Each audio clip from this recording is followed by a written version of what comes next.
Good afternoon, everyone. Good afternoon. I'll say it one more time. Good afternoon, everyone. Good afternoon. Yeah. I want to extend a warm welcome to each and every one of you who has taken the time to join us for this town hall discussion.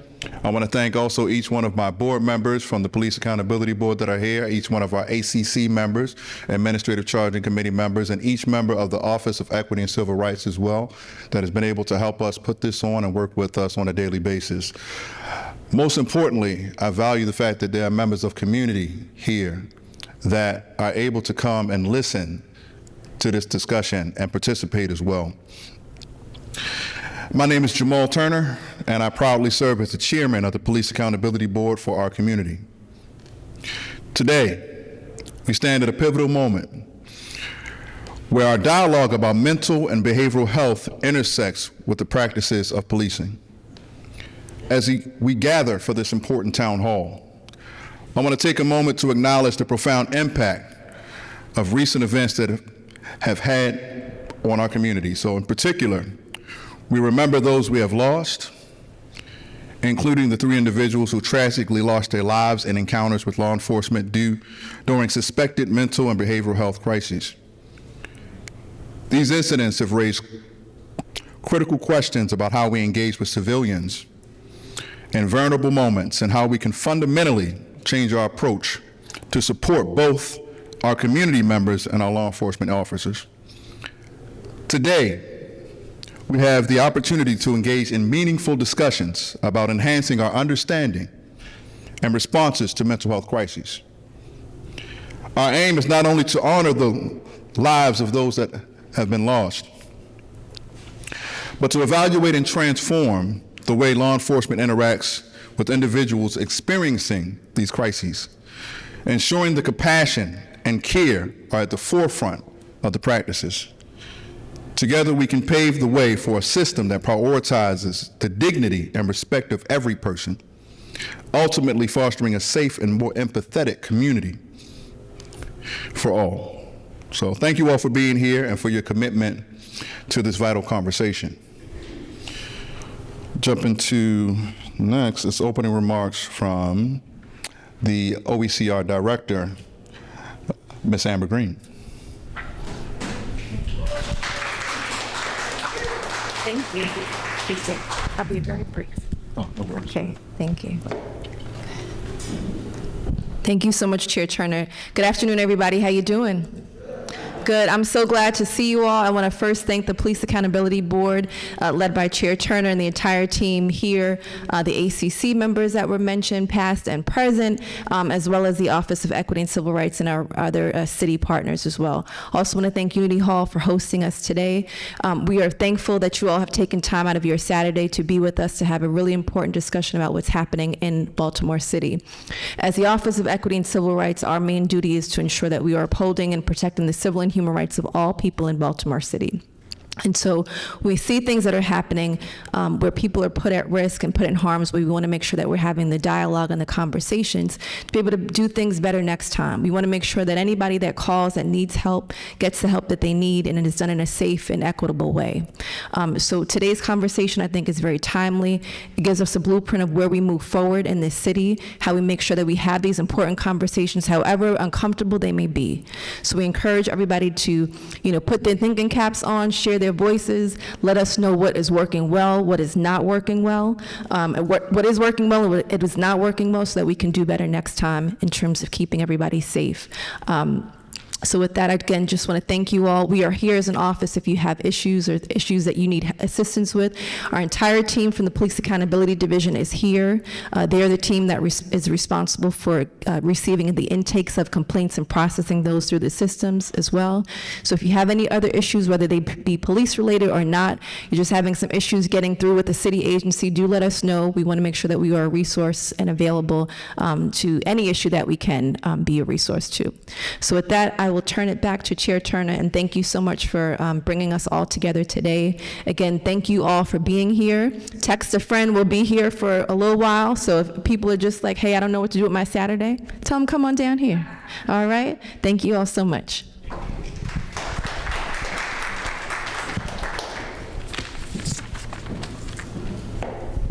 I want to thank once again Director Green for that opening remark as well. I want to thank once again each of you for coming today. I know that there have been multiple competing events on today, primarily back to school events and giveaways as well. And I know on Saturdays you can spend your time at home or wherever else you'd like to go, amusement parks and things at the end of the summer, but you all decided to spend your time with us.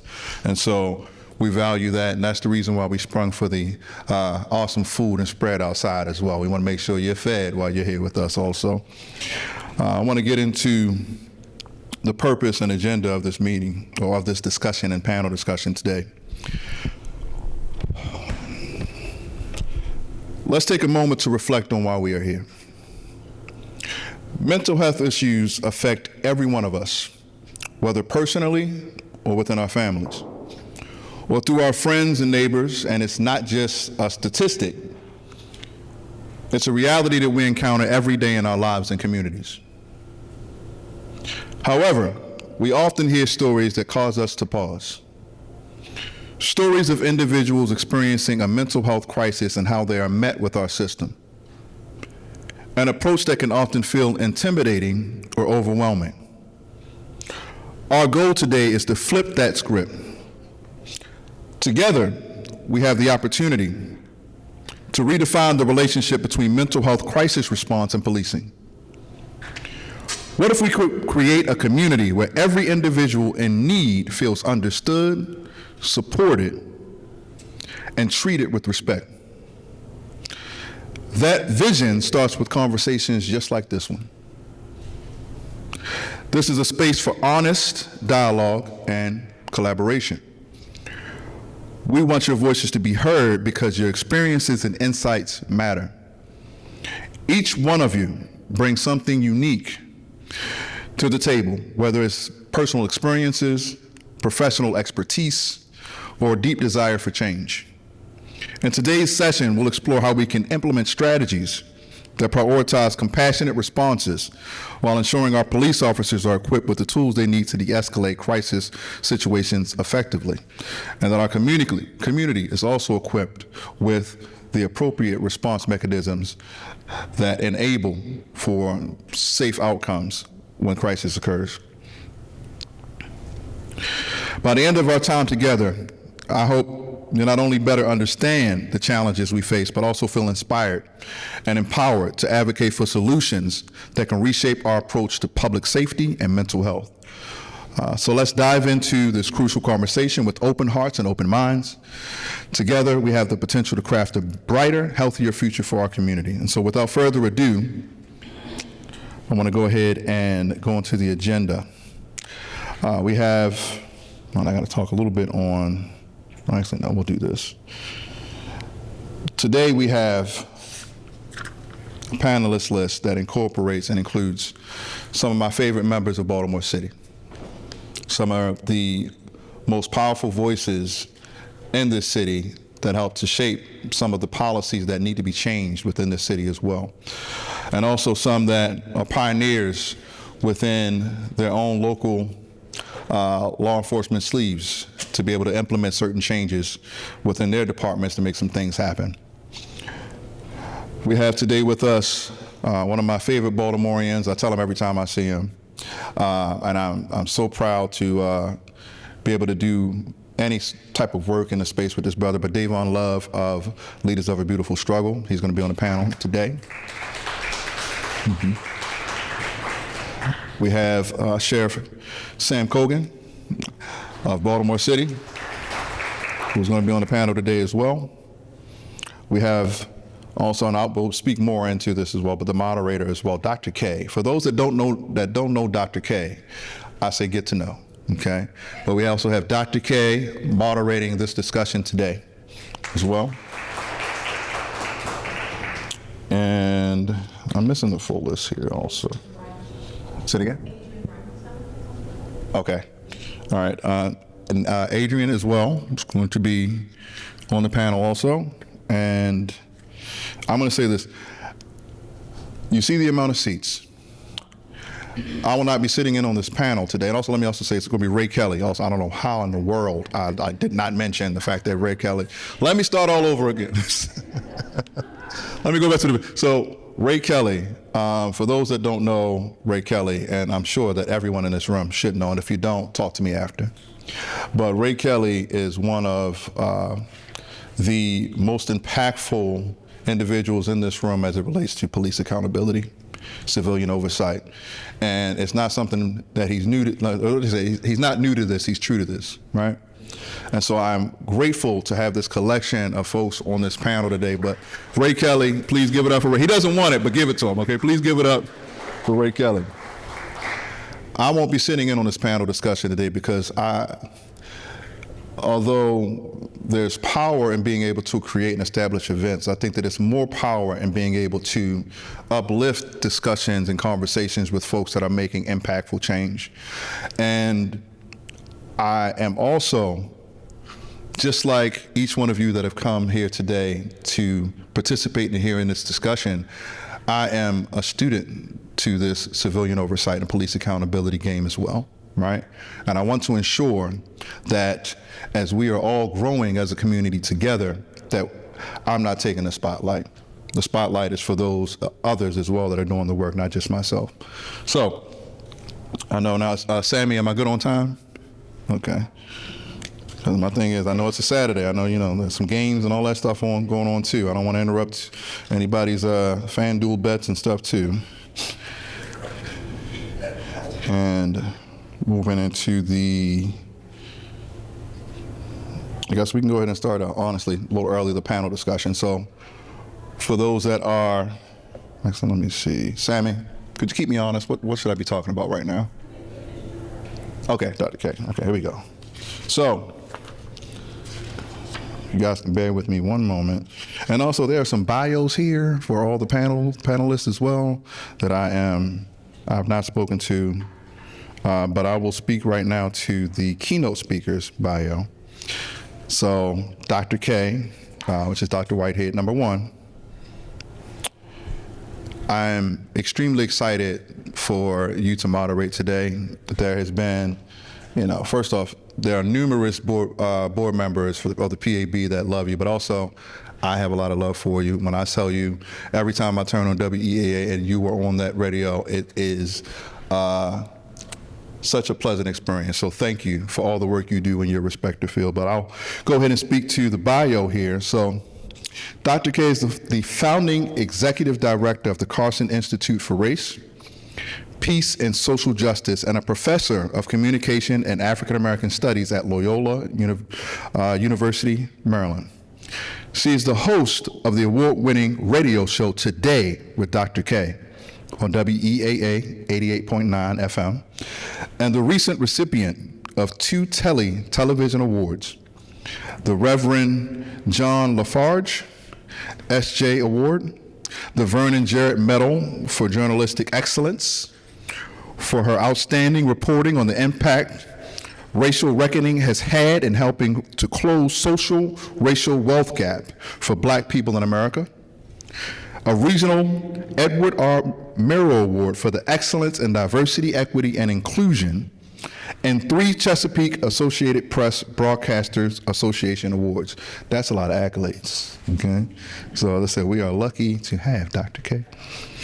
She's the author of 5 books, including My Mother's Tomorrow, Dispatches from Baltimore's Black Butterfly, Race Brave, New and Selected Works, Notes from a Colored Girl, The Civil War Pocket Diaries of Emily Francis Davis, which received both the Darlene Clark Hine Book Award from the Organization of American Histories and the Letitia Woods Brown Book Award from the Association of Black Women Historians, and Letters to My Black Sons, Raising Boys in a Post-Racial America. She is also the national president of the Association for the Study of African American Life and History, ASALH, and a member of Delta Sigma Theta Sorority Incorporated.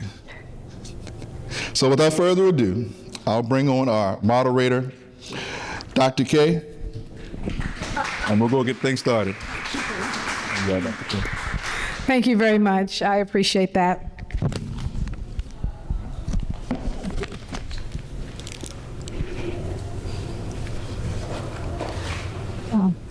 Thank you for going through my whole bio. That was a little embarrassing, but I appreciate it. I'm really excited to be here with you today. When I'm typically asked to participate in events, I do kind of run them through a parameter. Is it going to give me an opportunity to be in the community? Is it going to take me inside on a beautiful day? Is it going to really further the work that I'm trying to do? Because even though I lived in Baltimore City for the last 22 years, I'm still learning Baltimore. I'm still a student of Baltimore, and I'm still trying to figure out the very intricate ways that this city works. And there are days when I understand it better than I do when I have questions about who is actually in control. Is this a city that actually cares for and takes care of its residents, those who have and those who don't? Are we as concerned about the people who don't have anything as we are concerned about those who do? Do we take care of people who are actually getting out the vote as well as we take care of people who receive the vote? These are questions that I wrestle with. We've talked for years around police accountability. Is it happening? We're at a moment right now where now more than ever, we need to think about how politics are local. And what are we doing in this city to prepare us for the onslaught that is coming? I'm sure we've all heard Baltimore being used in the mouths of those who seek to destroy us. And so that means, are we prepared for what could potentially come? If there is a short list of places to be occupied, we've heard our name on that list. We've already heard that Chicago is next, and we know Baltimore's somewhere in that top 3-4 cities he's talking about. So are we prepared to really do the work? And that's what makes me excited about being here today. I'm being joined by some amazing people. I'm actually going to have them on the panel, and my job here is just to move the conversation along and listen to the people that are actually on the ground, whose work I have followed, I admire, and I'm happy to lift up today. And so I'll begin, and then I thank Jamal for laying everything out. I'm going to read the bios a little bit more in detail about who is joining me here today. It's important to know who's in the room, and I'm going to start with one of the people that I admire the most in Baltimore City, Davon Love, who is a Baltimore-based political organizer, the director of public policy for Leaders of a Beautiful Struggle, a grassroots think tank that advances the public policy interests of Black people. In 2010, Davon co-founded Leaders of a Beautiful Struggle, LBS, one of many organizations that successfully pressured the state of Maryland to disband its plans to build a juvenile jail downtown. I know if someone is being called on to speak for Baltimore and to speak up for Baltimore, if Davon Love is not in the top 2 names that are on the list, and you're not getting someone who's both doing the work and pointing out the work that needs to be done. Davon is also the author of one of my favorite pieces, Worse Than Trump, The American Plantation, a book that offers an important critique of the American political left and a political alternative to the exploitative relationship that Black people have to white institutions. He's also the author of When Baltimore Wakes, which is a comprehensive critique of the way in which white supremacy is embedded in the human social service sector in Baltimore City. Please welcome Davon Love to the stage. As he claps for himself. Come on up, Davon. Thank you for joining us, sir. Raymond Kelly, who was trying to hide out in the back. Mr. Kelly is a dedicated community organizer and advocate indigenous to West Baltimore. He is the principal and executive director of the Citizens Policing Project, and he has held various significant roles in Baltimore's reform efforts, leading the lead community liaison for the consent decree monitoring team, chair of the community oversight task force. His extensive experience in community and justice policy, it was recognized when he was appointed by the governor as community policing expert for Maryland's Police Training and Standards Commission and Baltimore's Administrative Charging Committee. He has earned numerous awards and commendations, such as the Faith in Baltimore Award, the OSI Strategic Action Award, and the Pax Christi International Peace Award. Please welcome Mr. Kelly to the stage.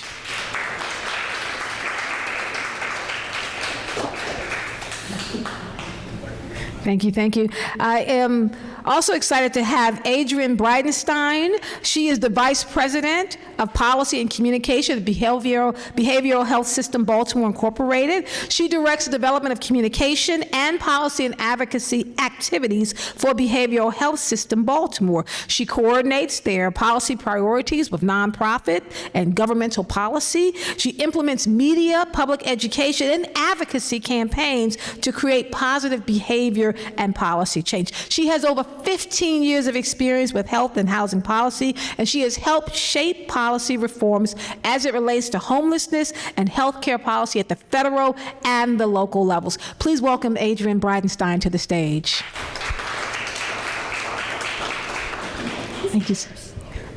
Oh, yeah, the bio, listening to it is embarrassing, but come on up. So glad to have you. And last but certainly not least, Sheriff Sam Cogan is the 41st Sheriff of Baltimore City, assuming office back in November of 2022.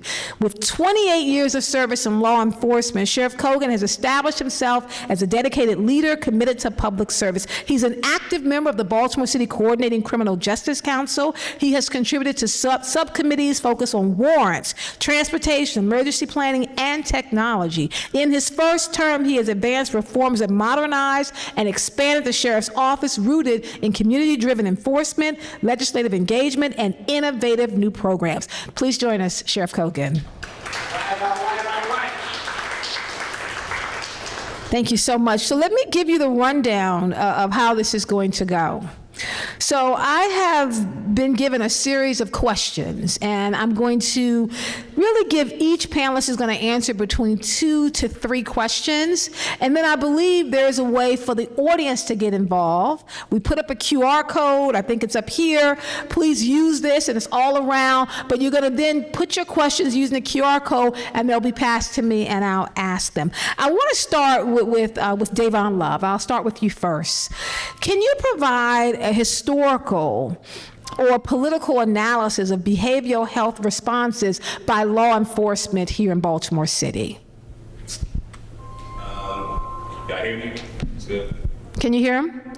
I think you have to click it on. There you go. That's All good. right, there it is. So I'll answer that 2 ways. So, and I want to just first thank Office of Civil Rights for inviting me and this panel to, have this conversation in public. And one of the reasons I'm grateful to be able to present in this context is because there are aspects of the history and nature of law enforcement that oftentimes isn't raised in context where you can actually address folks that are in that industry, right? So I'll answer that 2 ways. The first is that it's important to be clear that the institution of law enforcement is an institution that has a history.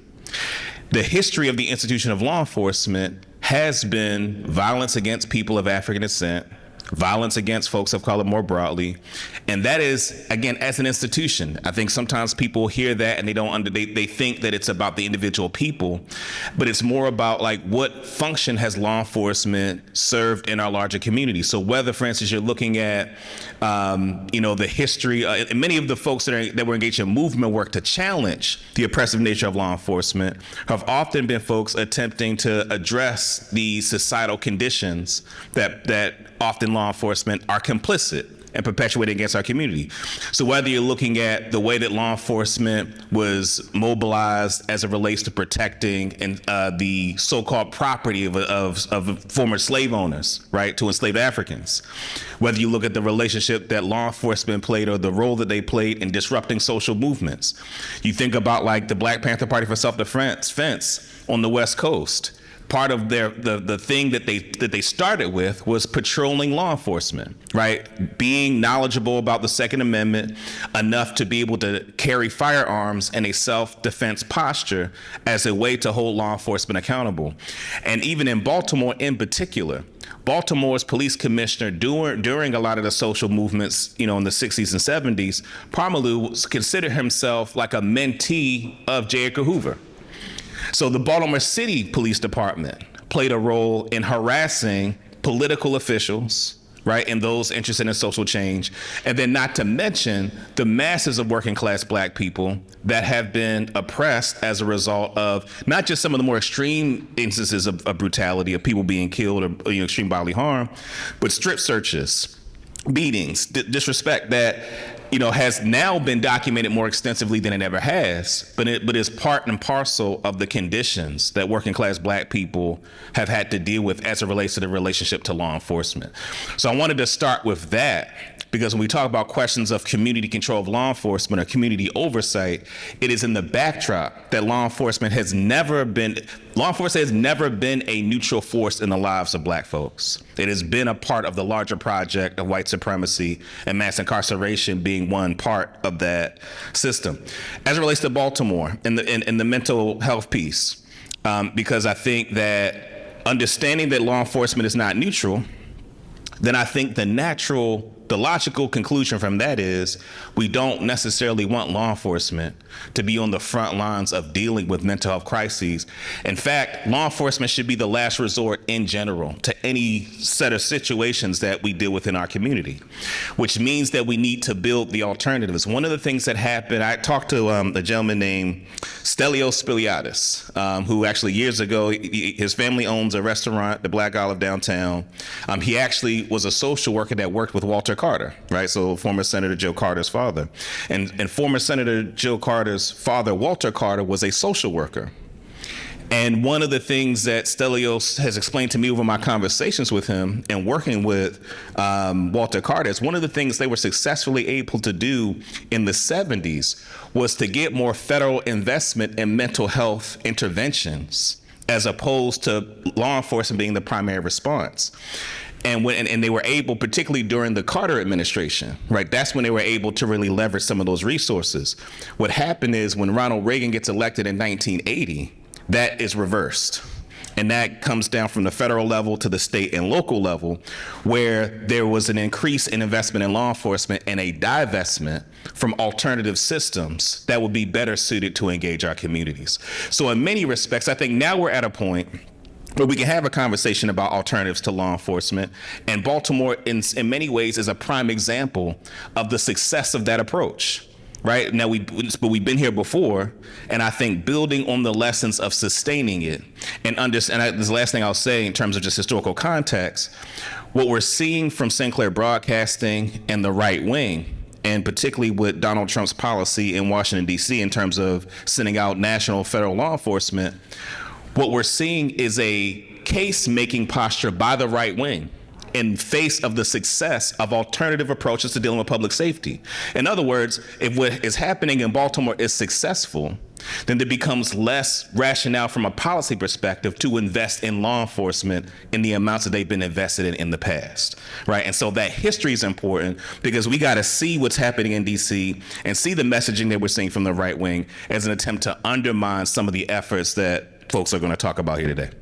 So I'm gonna have you hold on to the mic for a second for a follow-up question, because I know we were talking a lot about police accountability, and we were out marching for both Black Lives Matter 1.0, after the death and the murder of Trayvon Martin, and then Black Lives Matter 2.0 after the murder of George Floyd. And we were counteracted with all of these images of police officers in the community, jumping double dutch and at the water fountain, like they were just hanging out with kids to kind of put this positive image. But now we're not even getting the real news about what's happening with the community and policing, because it's not on the front pages and news is not the same anymore. Can you talk a little bit about what's actually happening on the ground?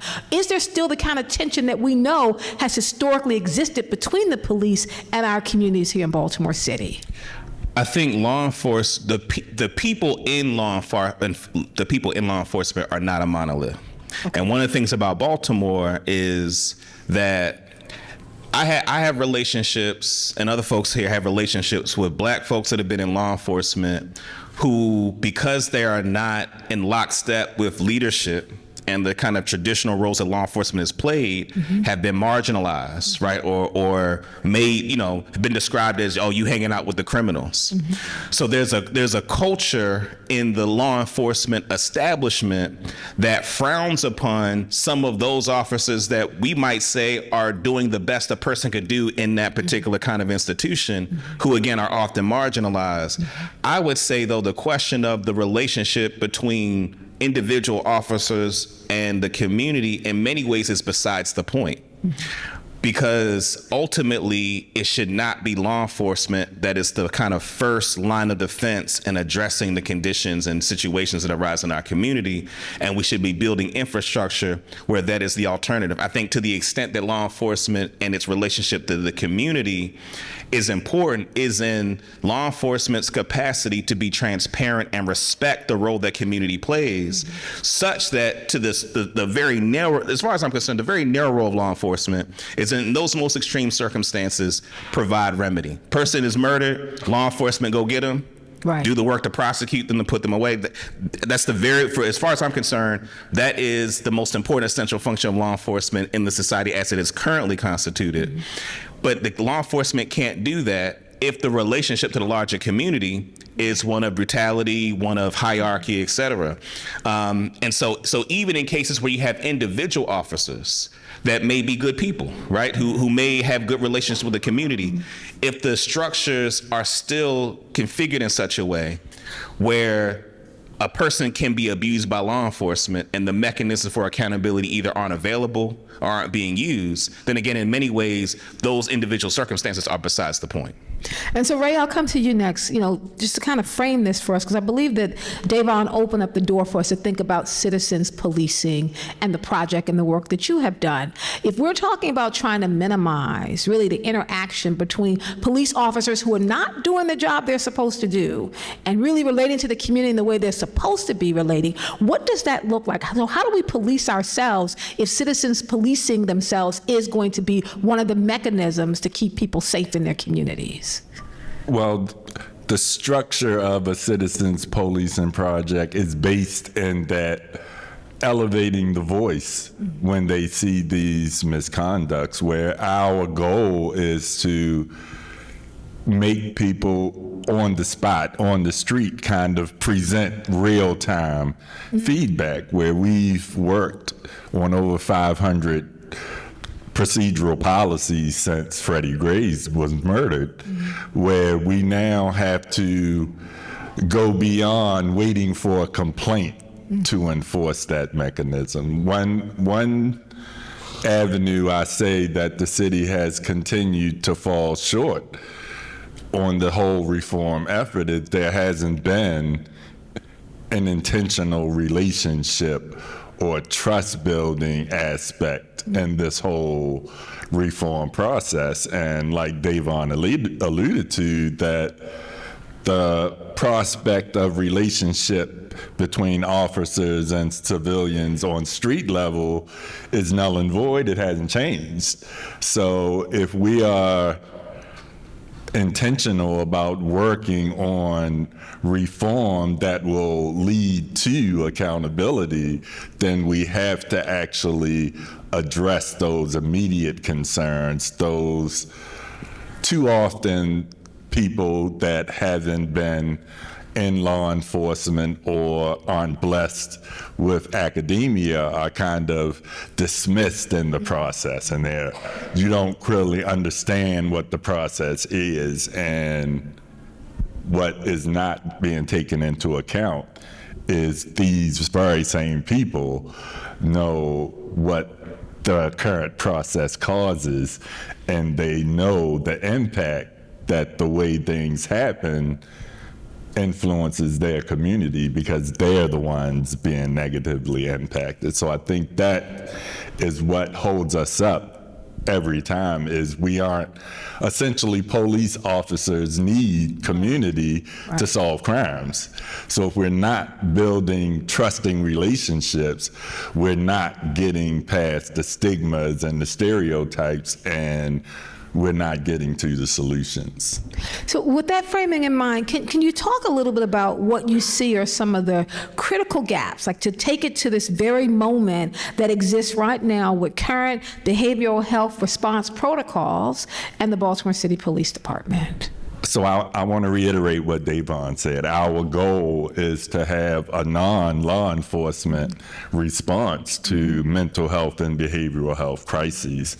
I think once we take the police out of the mix and find an actual working model, be it a co-response model or whatever the case, it'll then be led by people that are trained and educated to address those specific issues. We've all heard 100 police officers say, we're not social workers, we're not, Right. we don't want you to be there either. Let's get those social workers. And I'll advocate for it because I've been constant that we need to make these access to crisis response proactive. We need to kind of have that village mentality where people, neighbors can access 988 for their neighbors and we can get in front of it. I feel like the mechanism itself isn't effective if we're not getting less calls. We shouldn't be building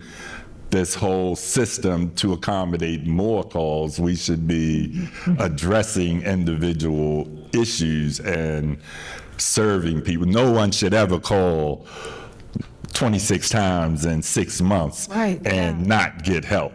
That's saying no matter who brags about their program and blames the other person, something is not working if in this city, after 26 calls, potentially cries for help, the only solution is to kill her. Yeah. So then, thank you for saying that and just laying it out on the table, because it does indicate that these type of conversations need to move beyond conversations to actions in the street, because these are not new conversations, a continuation, and then we still have what happened over on Pennsylvania Avenue, that we have to be honest about that. So thank you for naming that. So Adrian, then it does come to you next, because I know with the work that you do, can you talk right now, like what is the biggest need or gap when it comes to behavioral health policies in the city? If you can point them out that I kind of build on what Ray has put down and what Davon laid out for us. Yeah, I very much agree with the analysis that you've put out. We do not want police to be the first response when people are having a behavioral health crisis.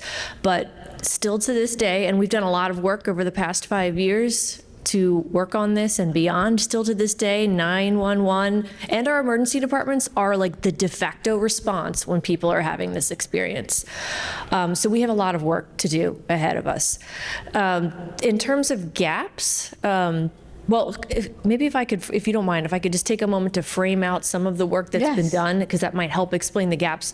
You see I'm wearing a 988 shirt. This is one of the things that has happened over the past 2 years. The federal government launched 988 2 years ago as a 3-digit number as an alternative to 911. Historically, there's been a 1-800 number, and I don't even remember what it was, that people could call if they were having a behavioral health crisis. No one remembered it. So the federal government made this change so it could be kind of to mirror 911. They launched 988 2 years ago.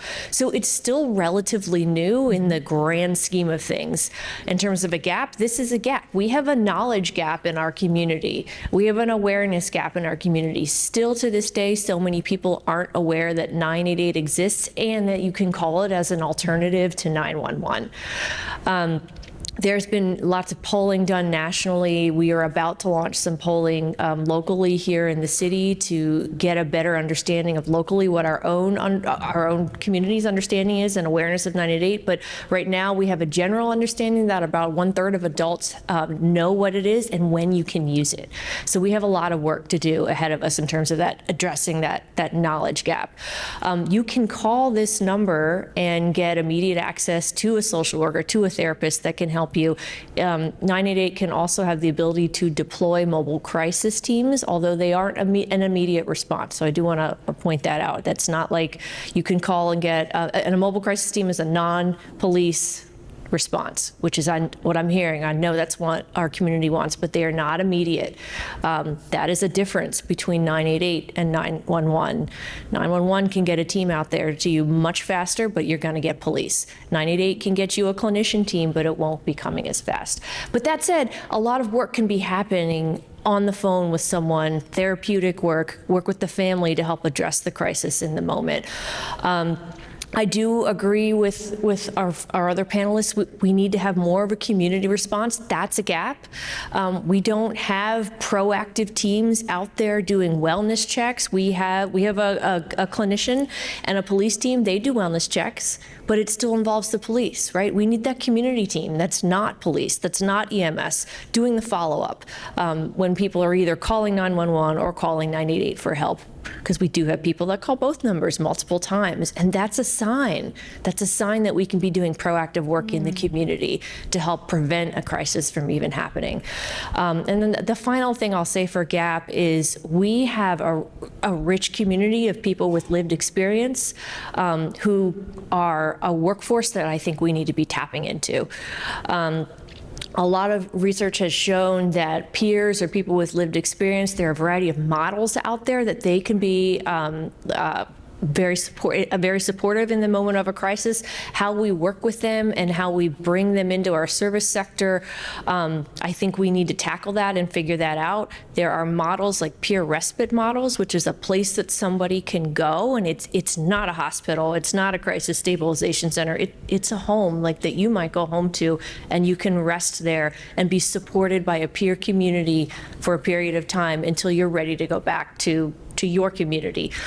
So things like that, I think, are big gaps, and I think that they are services and supports that we can be addressing or we can be building out in the city, but we collectively need to lift up our voices for these services. And you heard a lot about my background. I do policy work.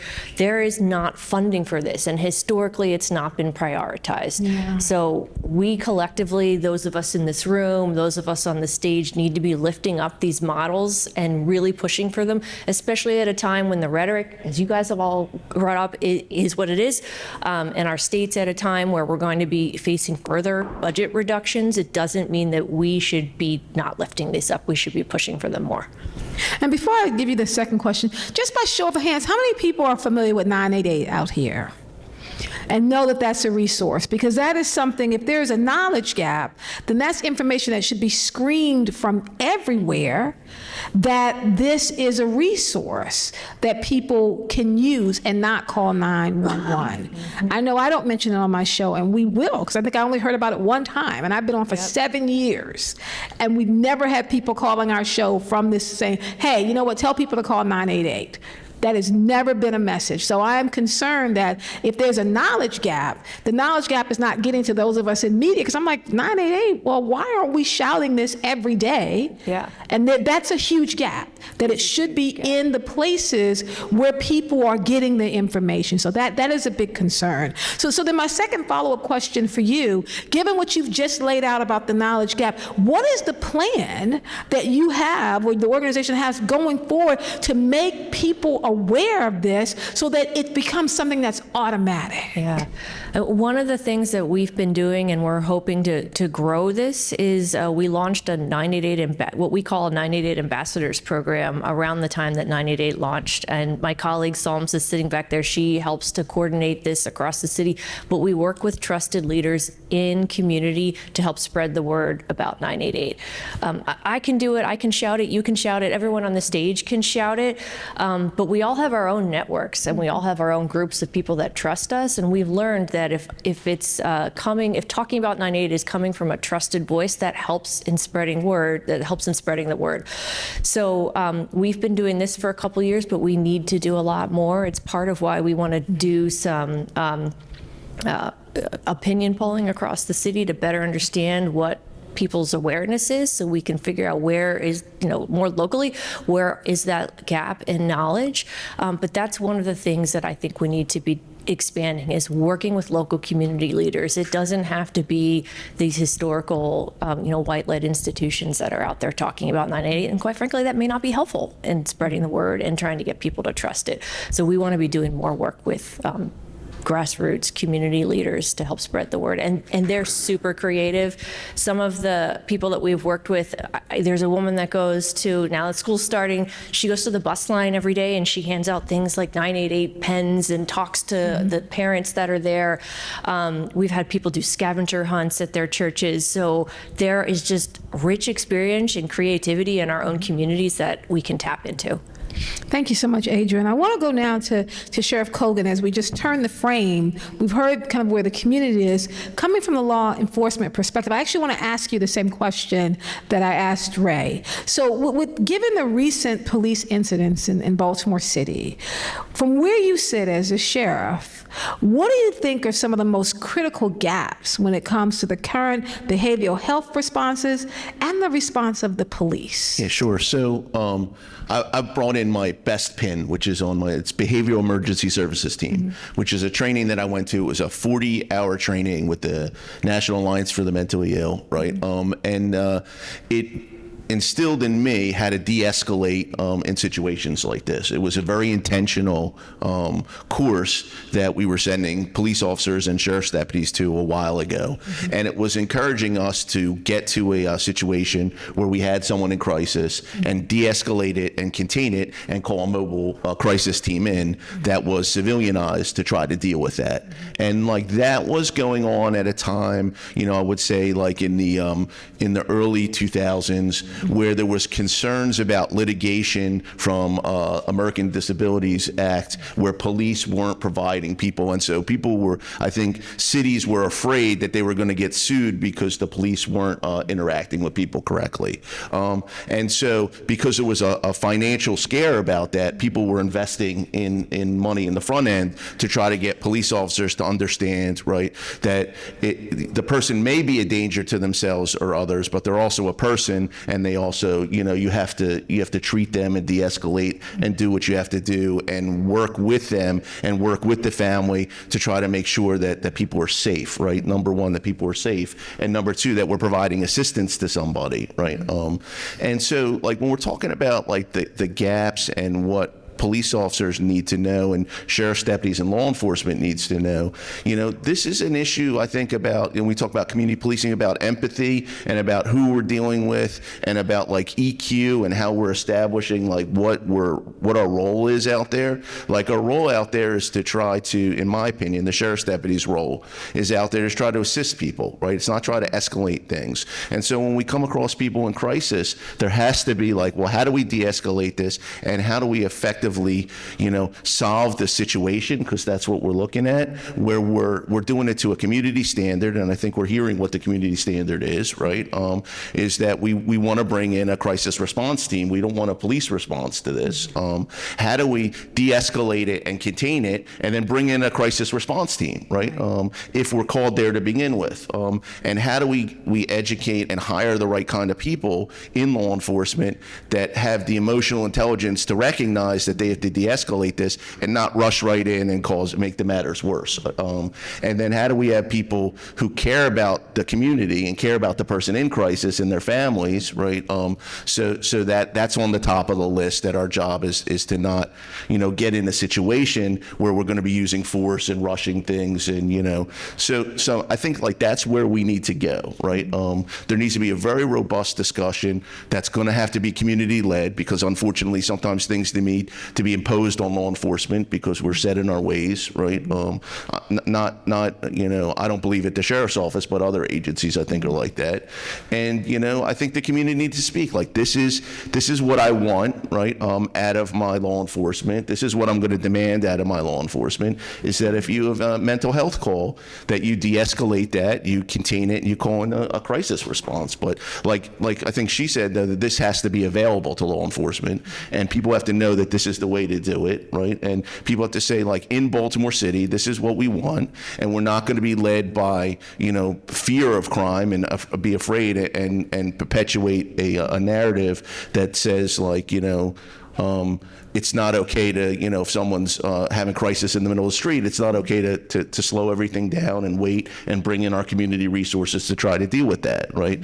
That's the humane. We don't need the National Guard to do something like that. We can do that in our own, but everyone's got to buy into that. I think that's the thing. We got to get, like we are right now, everyone together on a panel and understand that it's very undesirable when someone has a mental health crisis for the police to hurt that person, right? No one wants that, but we also need safety, and but safety includes the person in crisis. That person needs to be safe as well. And so how are we going to do that as a community? How are we going to come together and say, like, this is the model that we want.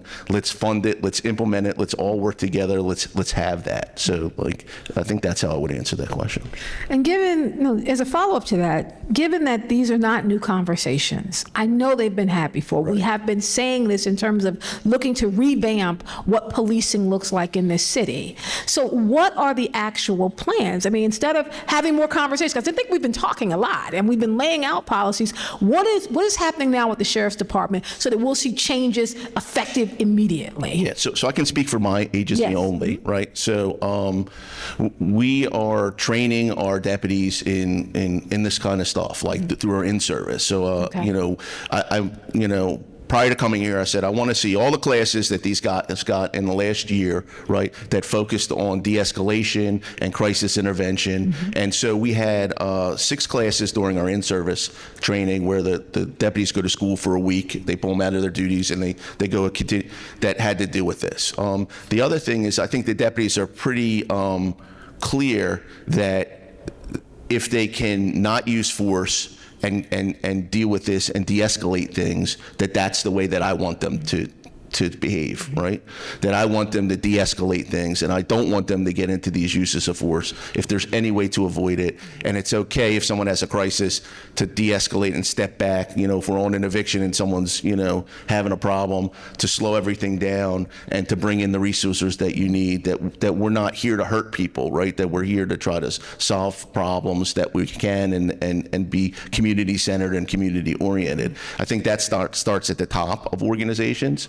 And I think that it's pretty clear that if you ask the deputies if they were to abuse somebody or they were to do something like that, then they wouldn't be employed much longer, and that's contingent on their employment as law enforcement, that they need to treat people well and understand and be empathetic and attempt to de-escalate these situations. So the agency heads and the leaders in law enforcement need to specifically speak out and say, look, we had this issue. It didn't end the way we want. Someone's life is lost. Let's really break it down and look at it, right? And I think the Police Accountability Board helps with that, right? And I think that these conversations help with that. I think you need to be honest and transparent and police to the community standard. And if you don't listen to the community and find out what they think the standard is, how are you going to do that? So these talks are incredibly helpful. So, thank you so much. I'm going to ask if you can pass the mic down back to Davon with the way it's set up. Folks, that was the end of round 1, was just kind of laying out where we are and where we've been historically. We're going to talk about the present. I want to just encourage you to use the QR code if you have questions that come up or comments. We'd love to make sure that we include them so it's truly a community conversation and not just asking questions and getting platforms, but having conversation with us. So Davon, I'm going to take it back down to you since they have it set up this way with one mic, and move from talking about what's been happening historically to what's happening now. It is very difficult to talk about community policing given our proximity to Washington, D.C. If people don't have their eyes on what's happening there and what happens when you have a federalized police force or when you have the National Guard coming in, how that does transform just everything that is happening. So can you talk now in terms of this current state, when we're trying to make all these connections from where you sit, what does it actually look like for us in Baltimore City at this moment? I think, there's a challenge sometimes conceptually for people in not seeing public safety and police accountability as being at odds with each other. Right. So part of it is really demystifying that fundamental notion that those two things are exclusive of each other. What happens is that part of the impact of racism and white supremacy in the society is that notions of black people being inherently criminal drives people then to make determinations or assessments that they wouldn't otherwise make rationally. So for example, if we use what's happening in DC, and let's take an analogy. So if the goal is public safety, we all, there's the Constitution, there's certain Bill of Rights, and we all have a Fourth Amendment right that you can't just search my stuff without any probable cause. Well, if someone were to say, well, in order to make sure people are safe, we should not respect people's Fourth Amendment right. We just, because if we are able to prevent a violent incident by violating your rights, then that is better for public safety. Now, what I just described, this is the logic of the perspective of the policy in Washington, D.C., right? So you're going to see, quote unquote, less crime. The question is, if that is the basis for how you deal with public safety, then you don't have a functioning society where people have rights to be respected. Right. So it's important. And again, part of the impact of racism and white supremacy is Sylvia Wynter, who, is an ancestor scholar, commented on the 92 riots, uprisings in LA after the verdict of the officers that beat up Rodney King. And she described that the term that police officers had for crime scenes of homicides committed by young black men against each other was NHI, which stood for no humans involved, right? So that mentality, I think, is descriptive of not just, societally how people perceive black folks and folks of color, but how law enforcement have generally related to the larger community, which then drives the policies that we see today. So I'm saying this to say that, to your question about how to navigate what police accountability looks like, both in terms of the what's happened in DC, but also what Baltimore needs, is that Baltimore has, and everyone knows, the declines in homicides and non-fatal shootings, right? So we've seen success of what it looks like for an administration to do something in some ways as simple as investing in the community's capacity to make itself more safe, which is a more sustainable way of keeping our community safe and protects people's rights. And then the last thing I'll say is that on the side of police accountability, myself, Ray, and many others, have put a lot of effort and energy over the years to move policy that creates more opportunity for the community to have a place of control over the institution that's supposed to provide them safety. Right. That has been something that has been difficult because, unfortunately, the law enforcement establishment, so Fraternal Order of Police, the Association of Police Chiefs and Sheriffs, the Maryland States Attorneys Association, these are institutions that on all of these policies remain in opposition. Right? They remain folks who, from a policy perspective, will advise the administration and the legislature to go in the opposite direction of what we're talking about, even in a world where now it's mainstream to talk about the issues of police brutality. So part of what I would say in terms of, and we do have, given some of the changes that have happened over the past few years, there are more mechanisms that are available to the community. Like a few years ago, Ray Kelly wouldn't be able to be on an administrative charge committee. Right? So that is progress in terms of greater mechanisms where community can actually play a meaningful role in how discipline is administered. But again, I want to highlight that there remains opposition from those forces, and we have to be clear. I mean, even for the Baltimore City Fraternal Order Police and all this back and forth between Trump and the governor, to make a comment about in support of the policy in DC. In Baltimore City, the Fraternal Order of Police, which has a lot of power in terms of the benefits that law enforcement gets, the policies, they are a conservative right-wing force that is a propagandist of white supremacy, right? And so we just have to be more clear that the extent to which the reforms that we have made, that have made progress, aren't working, is to the extent that those forces, Fraternal Order Police, Maryland States Attorneys Association of Police Chiefs and Sheriffs, they remain obstacles in ways that we have to continue to be vigilant and pushing back against. Oh, thank you for that. And so, Ray, I will bring you back in here because we know the two things that we're hearing in Baltimore City. One is that we constantly hear, as Davon said, we know the homicide numbers have gone down. Some people said Baltimore's safer than when I was a child. I've heard all those kind of things. But if you go to the streets, people are saying the opposite in a lot of ways, that yes, homicide numbers are going down, but I still don't feel safe. Now, that's a little bit of a point of tension that I want to have you speak to, because as someone who's actually doing the work from the ground up, and you're actually not just seeing the change, you're moving the change that's happening. Can you talk about, what is the real state of safety? I mean, I know people have this perceived notion and then there's the reality. So we have to be clear that a decrease in homicides statistic numbers are not going to have an immediate impact in the community. Like Davon said, this has been years in the making, and I'm grateful that the homicides are down, but we'll use Pennsylvania Avenue as an example where there is no change in the dynamic on Pennsylvania North Avenue or Pennsylvania and Lawrence Street. So why would anybody in that community feel safer? They're not seeing anything different. I think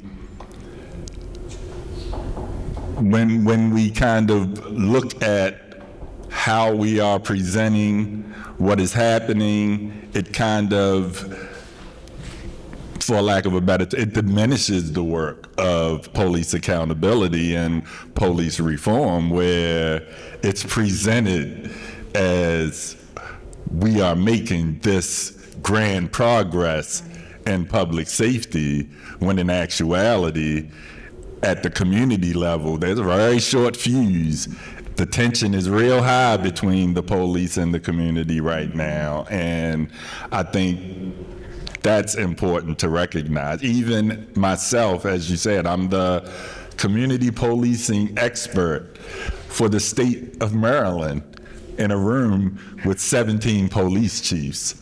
So my philosophy and their philosophy, like Davon said, that opposition remains. Even if the governor feels like my concept is great, there's a quorum that has to be met. And essentially, that same supremic mindset that created law enforcement in the state is still influencing how those decisions are made. So I think that's the gist of it all, is there hasn't been a change of dynamic in the mentality of the people. We see that the numbers are down, and we're grateful. I was part of the GVRS with the first pilot, and I saw how drastic those numbers was, but my office is on Pennsylvania Avenue. I see how that looks every day as well. So even though the numbers are going down, we still haven't put in that work to change the environment where these occurrences happen. Thank you, because then I'll come to Adrian, because Ray just talked about some tension points that exist still between the community and policing. And I know your work, the policy work, is to kind of give people the alternative. So can you talk about how you enter into these tension-filled spaces to make people aware of alternatives to calling 911 when you need a different type of community response? Yeah, and I will say, we've been doing a lot of work, so we still continue to lean on 988 as the alternative, and really as the, we look at 988 as the backbone access point to our broader system of care. It is a number you can call if you're experiencing a behavioral health crisis, but it's also a number you can call for so much more. If you are looking for a list of substance use clinics, for example, in our community, and you don't know where to call 988. They've got that directory and they can give that to you. They can also help make a referral over the phone for you in real time. And if it's during business hours when a lot of them operate, they can connect you with that provider in the moment. They also have counselors that can help you work through a stressful moment, or if you're, for example, a caregiver, a lead caregiver in your family, that's stressful too. And knowing how to approach someone in your family where you might be seeing changes in their behavior and how to talk about that. I know that's hard for me, and I am a trained social worker. 988 can help you with that. So it's so much more than just crisis is one of the points I wanted to make. But again, people aren't aware of that. And we also know that and we've heard this from communities, some people have called 988 and not gotten what they needed. And that creates tension as well, and distrust. So not only do we need to be working with community to spread the word, but and part of what I do in our role at Behavioral Health System Baltimore is we need to make sure that 988 is providing the care and it's effective, and then people are satisfied with it, with the services they get when they call 988. So one of the things that we've recently also started doing to kind of gauge that is we've been doing satisfaction surveys with people who have called 988 to see if they're getting their needs met. And we will continue to do that and build upon that. Because if we want to address some of this tension and build trust, we have to make sure that people get what they need when they call 988. Because if they had a bad experience, it just takes one time, and then people are done with it. And we've all had that, right? We've all had that with experience at Comcast, for example. Well, I guess we're not done with that. That might not be the right example. We're all stuck with Comcast. But you get what I mean, right? You had a bad experience, you're not going to go back. So we need to work through that. And that contributes to the tension, and it contributes to people in the community feeling helpless and not knowing where to go. And then again, relying on our historical de facto response, which is calling 911 or going to the emergency department. I do have to ask a follow-up, because what you just said is very concerning, because I was a champion over here for 988. That was going to be the start of my show on Monday. Call 988 for a problem. But now you're telling me that people are calling 988 and they're not getting their needs met. How often is that happening? Because I cannot send people to something where they're going to be disappointed on the other side. I mean, I can tell you our data shows it's not happening often. Most people are satisfied with the response that they're getting. Some of the feedback that we've gotten are things that we're aware of that we need to work on. One of them is the mobile crisis team didn't get to me quick enough, and we know that, and some of that relates to our messaging in the community. I think there's a misperception that if you call 988 that the non-police team is going to get to you as fast as a police team. That's not the case. They are driving non-police cars. They're following local traffic laws, so it naturally takes a little bit longer. But the one thing I'll note is even though it may take a team longer to get there, the 988 counselor will stay with you and your family until the team gets there. So it's things like that in my role, some of what I do is leading the 988 promotional campaigns, we have to get more nuanced with our communication and our messaging. So working with our 9 ambassadors to make sure that they understand the nuances with how our system works. So it's feedback like that, and I can understand why people aren't satisfied. Okay. Especially in a crisis situation. You want that response, and that's immediate response, which is why we need other alternatives than just the team that comes from 988. We need those community teams that we've all been talking about as well. Well, then that leads to Sheriff Sam. I actually have a two-part question for you, Sheriff Cogan, because I want to have you directly respond to what Adrian laid on the table. You mentioned earlier that part of the work your team does goes in, you're figuring out, you're bringing in a crisis response team. Is that crisis response team from 988, or do you have a separate crisis response team? And if so, how do we bring these two pieces together, since they can show up with your department and they can get there much quicker than, say, 988 can get there? Gotcha. So I don't want to speak for what the police department's doing, because I don't know how they're interacting. Like for us, we have used 988, Okay. and that's how we're connecting, right? Okay. In So you the do limited work with times that them. we've had to do that, yes.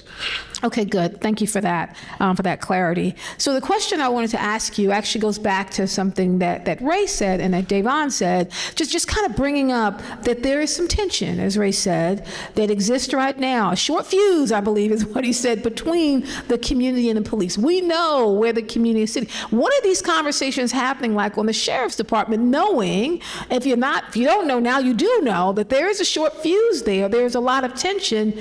Let's hear the conversations from your side around how to bring down the tension.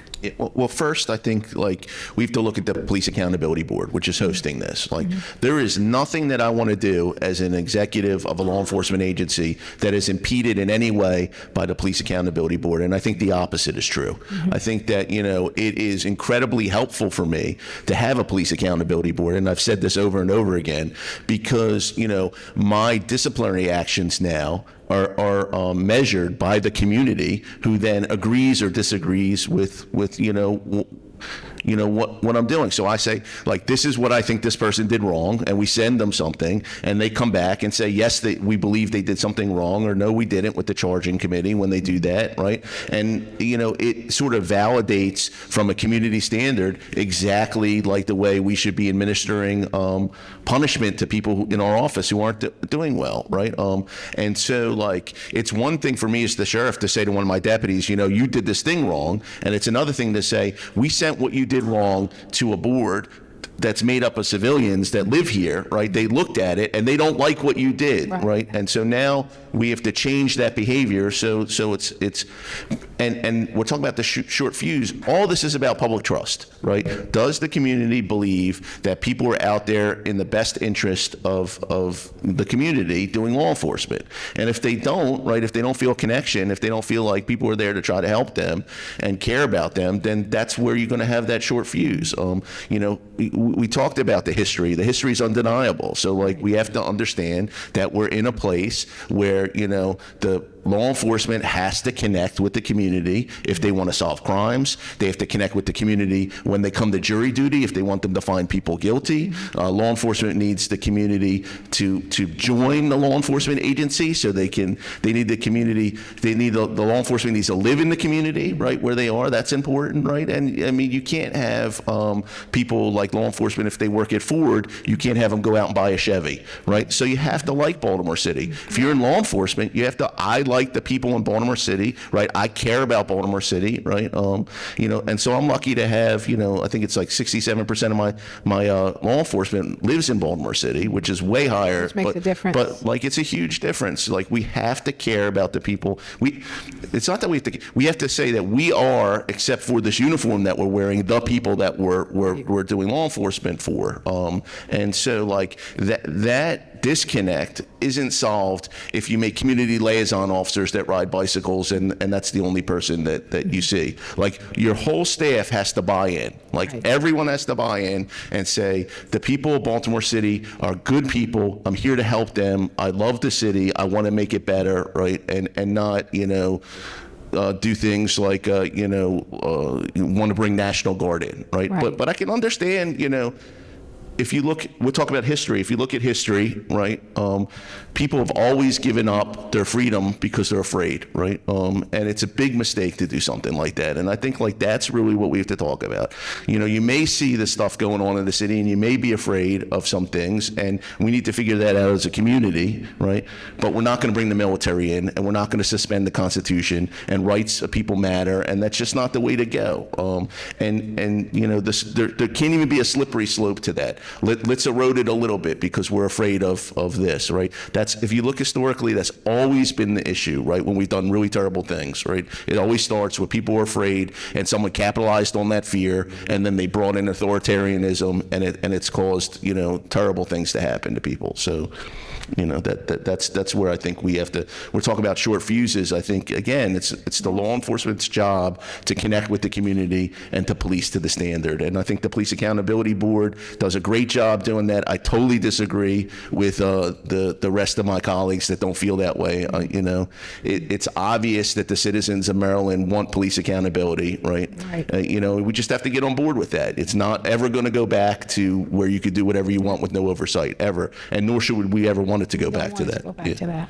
So if you can hold on to the mic, because actually we're going to go back in this direction for the final comment. So round two, we were looking at where we are presently. We're going to go to round 3 and kind of go ahead a little bit so we can figure out what the next steps are. We actually want to encourage you to use the QR code so that we can ask questions unless that has changed. And I'll take off my reading glasses to look to the back to see if that's changed. We're staying with that. We're staying with the QR code. So we do want you to use the QR code to answer the questions, so that to ask questions, and I definitely will bring them into the conversation. And so we're going to do one final round from this side going down to just kind of look forward a little bit. I believe that we're in a very tense and dangerous time. I do stand firm in my absolute unwavering belief that we are in the midst of an authoritarian fascist regime that is not going to remain confined to Washington, D.C., and is going to impact all of us in every single way. So with that clearly in mind, with the work that you do, the question I want to kind of have you go down, where you stand right now, how you approach this conversation, what do you see as the next natural steps in the work? Like, what comes after this? Because we've had conversations. I know you've done the policy. I know you've done the legislation. I understand 988. I know where you stand when you mention that, Sheriff Cogan, but now what? Like, the conversations are going to lead us to what happens in the midst of an authoritarian fascist regime that is going to impact Baltimore City. It's going to impact everywhere, but here in particular. So I'll start with you, Sheriff Sam Cogan, and then we'll make our way down. So I think we have to contrast our moral beliefs with the immoral beliefs that you're talking about. I think we have to say, like, this is what we stand for. Like, I'm an elected law enforcement officer, right? I'm elected by the people, right? I'm supposed to represent the will of the people. It is horrifying to me, right, that you don't like some crime and you bring the military in to solve it and you suspend the Constitution, right? That's reserved for, like, the most extreme of circumstances. I look at, like, $1 million a day and what it's going to cost, right? That would pay for your crisis response team for a year, I'm sure, to have, like, it's just wild. So I think that people who have a voice need to use their voice. I'm planning to do that, and I feel like I have been doing that. I think I talked about, I didn't like that fact that ICE went into the courthouse and how bad that was, right, for just the administration of justice and the way we're supposed to be in this country and the way we want to be in Baltimore. I think I've talked about how we need to support community-led, community-oriented programs that make people feel safer and actually do things that aren't make people safer. And so, like, when I look at, like, what you talked about, like what the president is doing, what Donald Trump is doing in D.C., I feel like I'm the antithesis of that as the elected sheriff. And, it's an obligation I have to speak out against that kind of behavior and compare and let people know who might be afraid, right, in certain parts of the city. I don't like that I got, robbed, or I don't like that I see these things that are scary to me, right, and say, don't trade your freedom for that, right? That's not the way, right? You don't want the National Guard to come in. You don't want to suspend the Constitution. That's the way, terrible things start happening. That's not the way forward, right? So I think, like, we have an obligation to really speak about this, and advocate. Sam Cogan is the 41st Sheriff of Baltimore City, assuming office back in November of 2023. Thank you so much, Sheriff Sam Cogan. Adrian Bridenstine, the Vice President of Policy and Communication at Behavioral Health System at Baltimore Incorporated. Wanted to hear your comments on, from where you enter this conversation, like, what naturally comes next. I mean, I'm going to go back to what I heard in the opening remarks, which is part of why we're convening today, is there has been a loss of life recently at the hands of police in the city. And I think we have to acknowledge the multiple system failures that led to that loss of life. Like, we need to be talking about it in more than just these spaces. As a policy person who has a role in overseeing the public behavioral health system, we have a role in that. We need to be accountable to that. The police need to be accountable to that. The city, fire, everybody who has a role in that. So when these terrible things happen, they're terrible, and we get lots of feelings come out. But we have to hold ourselves accountable for the mistakes that are happening and then make change. To me, it signals that we have a lot more work to do to make change. Like I said in the beginning, we've done a lot of work in the past 5 years to build out community crisis services, and we have so much more to do. So I agree with what the sheriff said. Now is not the time to be quiet. I wanted to just highlight for this audience, since we're talking about behavioral health crisis response, that there is a city council hearing next Wednesday on the 27th at 5 o'clock with the whole city council that's going to also be looking at this issue. That's a place where, as advocates and community members, we need to be showing up.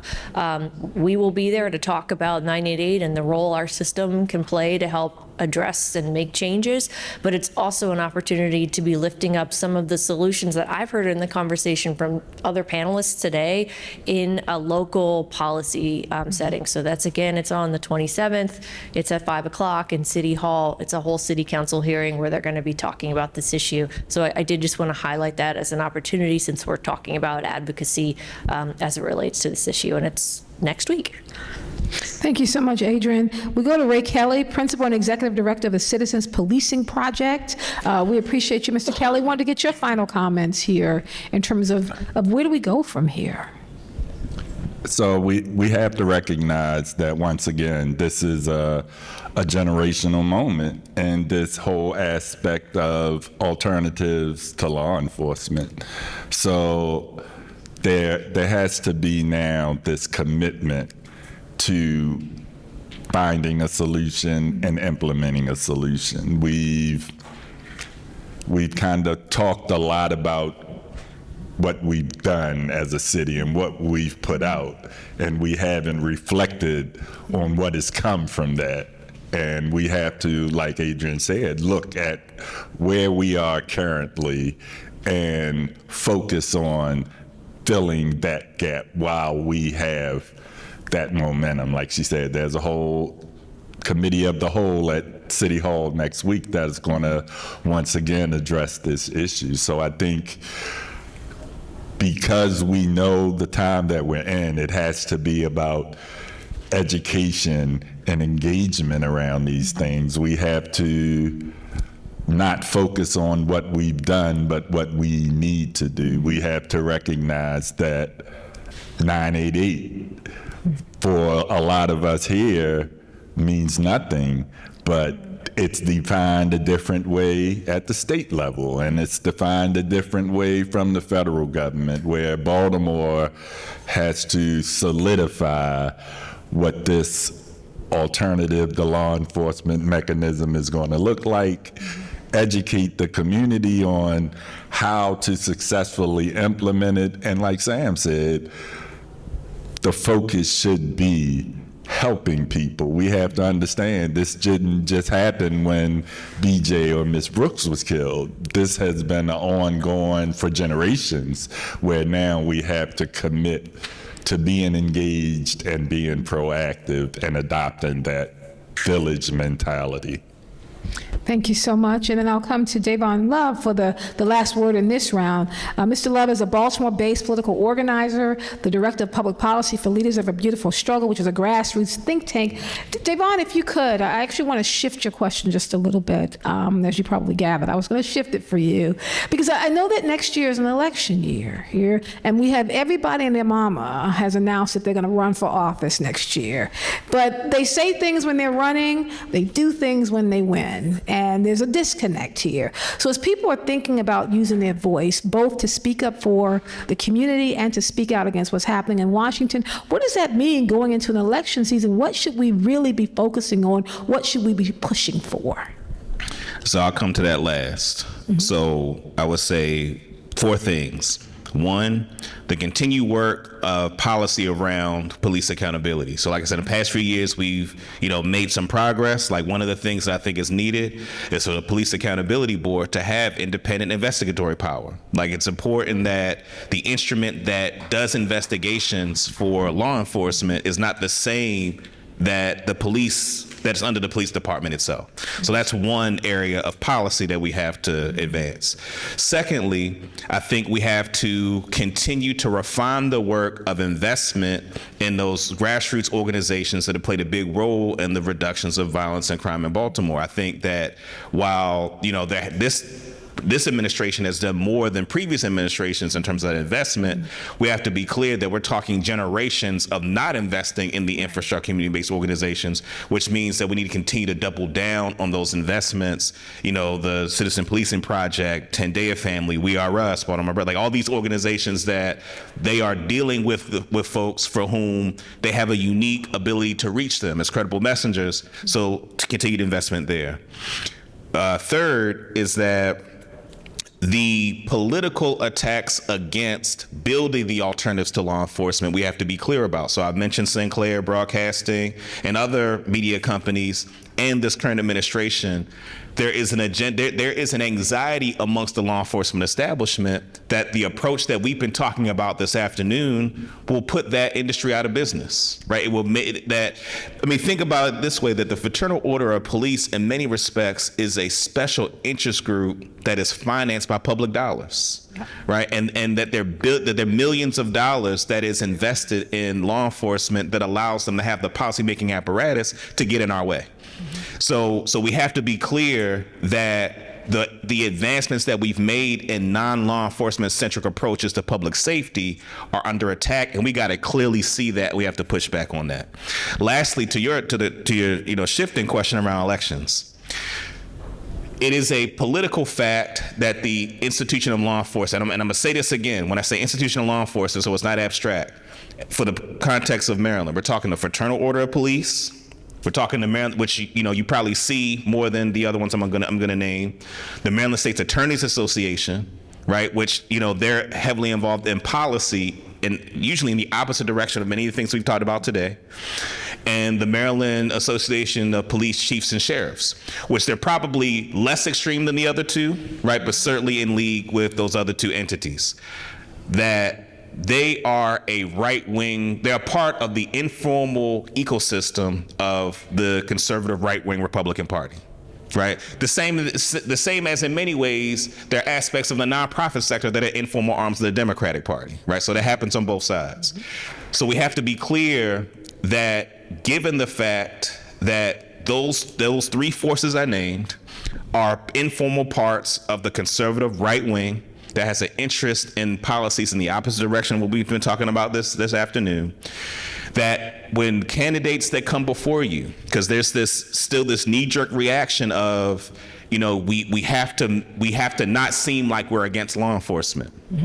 And oftentimes what happens is that what that is it's a nod to the fact that they have power and resources that can be mobilized electorally. Against you. So as we're evaluating people that are running for office, we should be assessing people who are not afraid to say that the ultimate objective is a world where law enforcement is like the last resort, that ultimately we want law enforcement to be obsolete. That would be the ideal, and moving in that direction and wanting to elect folks for whom are unapologetically going to say that. There's a race in the 41st legislative district, right, where the sitting senator is a person who is, a part of the kind of Zionist conservative wing of the Democratic Party.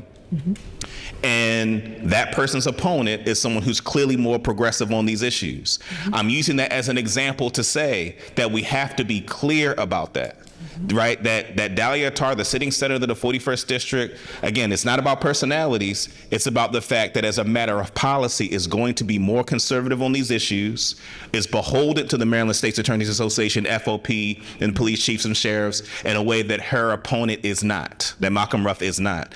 So I'm using that as an example. We should be using that same lens for anybody that is running for public office to make that determination as to whether they are afraid of or beholden to those institutions that I named, because if they are, they're going to operate and legislate in the opposite direction of what we've talked about today. Thank you so much. I want to open it up. I think we have some questions. They're going to come up to me. Thank you.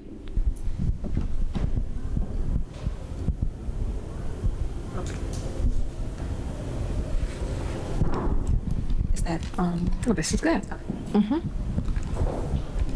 Okay, so the first question is for Sheriff Sam Cogan. So the question is, are all officers that respond to emergency calls trained to address behavioral health and substance use crises? So, no.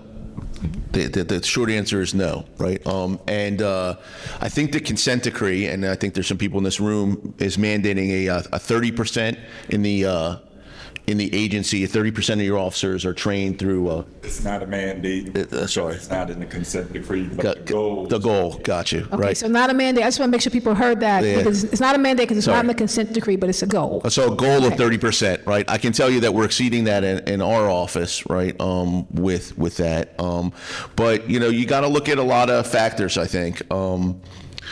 I listened to the debate back and forth. It's my opinion that everyone should have that training, and that training should probably originate from entry-level training when you're bringing officers in. And that's something I think that I wouldn't be concerned at all about advocating for. And I think that might be, we talked about like what steps can we do, and crisis intervention training being put into the police curriculum as part of like the mandated objectives that all law enforcement has to learn. I think would be probably is a good idea, right? I know there's big opposition, but there's no reason for that opposition. It makes common sense, right? I think it's the length of time it takes, but when we look at like it's what we've talked about. Like everyone wants this, so it's again, the opposition isn't coming from the community who's supposed to set these standards in a representative democracy. Okay, so I'm going to go, the next one I believe is for Davon Love. Referring to Dred Scott and the fact that it's never been repealed and the casual killing in Virginia, killing law in Virginia, we know who gave this question, killing blacks is not a crime, and the fact that blacks have and are being killed daily, I think he wants you, Davon, to speak to that. For everyone, okay? So for anyone who wants to answer that. What's the question? Okay, so sure. Considering that Dred Scott has never been repealed, and repealed Roe versus Wade, Dred Scott is still in effect and said that blacks have no rights, which white America has respect. And you spoke on it, all right? Black people have no rights, and the casual killing law in Virginia has not been repealed. So you've been killing black people as long as I've been on this earth. Emmett Till is your Freddie Gregg. You know what I'm saying? So is that part of the mental health, that mental that they got, that they can kill us without regret or whatever? Our law enforcement agency does that on a daily basis. You've seen them stop and frisk and zero tolerance and the money they made off of it. We traded the penitentiary for the plantation of cotton for cocaine, and our black community still cash. So let me see if I can, About that. okay, good, there we go. So I want to be able to pull it together. What are we going to do about that? And I'm opening it up to you, Mr. Love, and to others who'd like to answer as well. Thank you for clarifying that. America's a settler colony. It was founded for the purpose of white folks that saw what they called the New World as a part of their acquisition of the project of European domination of the world.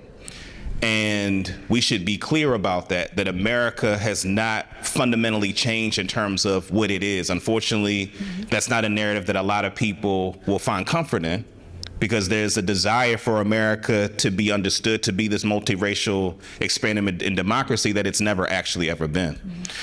And so it's important for people to be clear about that. That should be the basis for how we proceed in navigating the larger political landscape.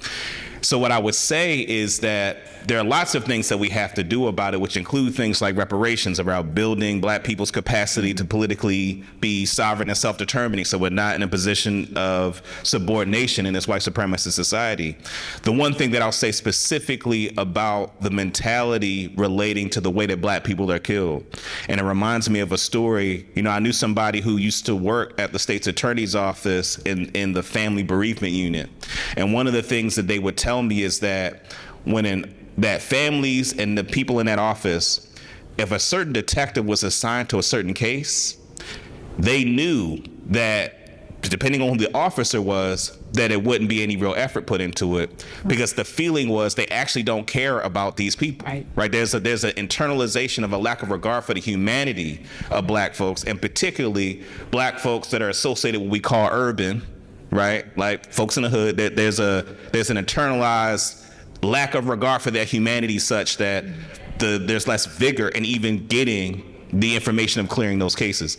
So I use that example to say that that is a part of a larger societal propaganda of notions of black people being not human beings. Right. And I think that's something that we have to be intentional about. One of my frustrations sometimes, even amongst some of my progressive friends, there's oftentimes a lack of willingness to be direct about that. And I think the reason that folks tend not to be direct about that is because internally, their theory of change is, how do we convince white folks to see our humanity and affirm our humanity? And what I'm clear about is that is not going to result in the changes that we need as a people, right? And again, I guess for some people, given the nature of the society and given the narratives about how social changes happen, I understand why people would believe that it's important that we're clear that to the extent that we're going to have and experience freedom is the extent to which we are organized on the basis of power, such that we don't people's belief that we're not human beings is their problem. Right. And being able to be organized so effectively that those beliefs are their problem. We have the political, economic, military abilities to advance our interests as a people. That is the only way that we will actually experience what freedom is.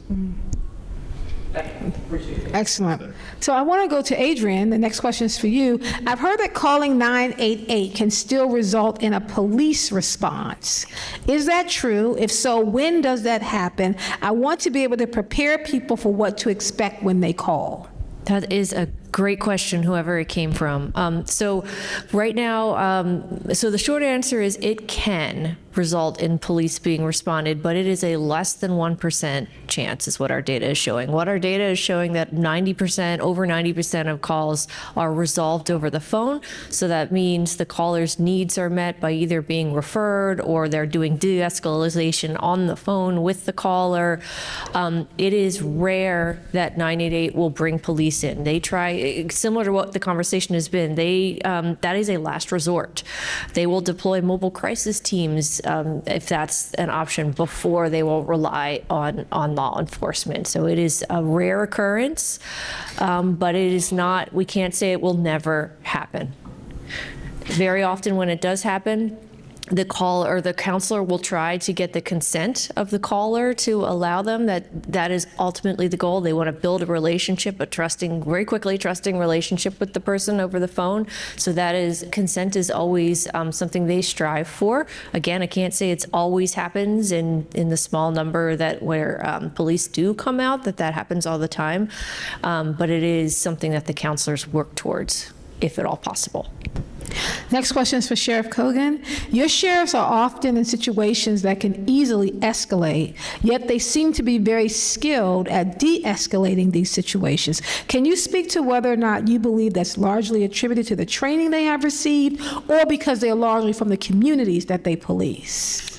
I'm going to say it's the ethos of the organization that we have that includes that people are from the community and the training they receive, and sort of the lack of tolerance we would have if somebody intentionally went out and abused somebody, right? And again, I'm going to go back to like the things that I'm hearing, right? Aren't problems for people if they're going to act in a manner where they're not doing, wrong. You hear that said towards the people who engage in criminal activity. Well, they shouldn't care if like they're not doing any crimes. Well, the law enforcement shouldn't care if they're acting in a transparent manner where like they're open for scrutiny. And so like the sheriff's office, and my predecessor did this as well, made it very clear to me when I arrived there so many years ago that if I would ever strike someone in handcuffs, or if I ever would abuse somebody, or if ever I was discourteous to somebody, then that would be my last day at work. And I think that, what we find is that because we're so under-resourced at the sheriff's office, and we have to deal with people on their worst days when they're being sentenced for crimes, when they're being evicted, we're constantly, and we do this by ourselves a lot of times, we have no other option but to make sure that we're addressing the person's humanity, right? And I think we know how to do that, and that's what's, I learned to do that through the office. I think the staff knows how to do that. We're really good at de-escalating because we also care about what we're doing, and it's not acceptable to do it the wrong way. So like what you were talking about, like there's a detective who doesn't care about the people that they're working for, right? That's not the experience, I think, of our officers. I think that the deputies do care about the people that they're serving, and they're deeply vested in Baltimore City and the success of Baltimore City, and they are from the community. And people who aren't from the community who join the office, they understand that that's it as well. So, one of the things that's said is the number one thing that keeps police from, using excessive force is fear of punishment, right? And that comes organizationally. You have to be afraid that if you were going to go do something bad to someone, that something bad would happen to you, right? And I think police want to push that narrative out on the public through deterrence, right? We want to do these things because we want to control people and control crime, because people should be afraid to go to prison, right, for not doing right. The flip is true, that the police should be afraid of, and the sheriff's deputies should be afraid that if they go out and abuse the public, something bad would happen to them. At minimum, loss of employment, and if they're committing crimes themselves, then they're, that they're a law enforcement agency, so they should be policing themselves. So I think that ethos we're talking about, that you have to do the right thing, you have to be community centric, right? You have to care about people that you're policing. You deeply care about them. We talk all the time, treat the person like it was your mom, right? Or your brother or your sister that was having these issues or on their worst day. How would you want them to be treated? That's a conversation that I think is lacking. And it's very, us and them kind of stratifications that you see in some of the organizations and some of the ethos that we're talking about. And that's not helpful in reducing crime. And it's not helpful in engaging and doing good police work, right, when it's time to do those things. I love the concept that one day, the sheriff will go to an office and put their feet up and do nothing and not have to engage in anything. That's a wonderful, thing to, do that. And, it's the public that have decided in Baltimore to be less violent, right? That's the police didn't make them be less violent. They've chosen to be less violent.